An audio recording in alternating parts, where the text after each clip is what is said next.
அடுத்ததாக நம்ம பார்க்க போகிற தலைப்பு என்ன அப்படின்னா, அலுமினியத்தை மின்வேதி பிரிப்பு முறையில் எவ்வாறு பிரித்தெடுக்கலாம். அதாவது அலுமினியமை நம்ம என்ன சொன்னோம், கிரையோலைட்டை பயன்படுத்தி நம்ம என்ன பண்ண போகிறோம், எப்படி பிரித்தெடுத்துக்க போகிறோம் அப்படிங்கிறத தான் நம்ம என்ன பண்ண போகிறோம், இங்கே பார்க்க போகிறோம்.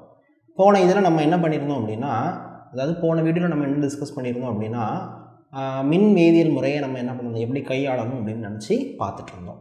ஸோ அந்த முறையை எப்படி அலுமினியத்துக்கு பயன்படுத்தி ஒரு சுத்தமில்லாத அசுத்தம் நிறைந்த அந்த அலுமினியமை நம்ம என்ன பண்ணுவோம், சுத்தமான அலுமினியமாக எப்படி மாற்றலாம் அப்படிங்கிறதான் இங்கே பார்க்க போகிறோம். அப்படி பார்க்குறதுக்கு நம்ம என்ன முறையை கையாள போகிறோம், மின்னார் பகுத்தல் முறை. மின்னார் பகுத்தல் முறை.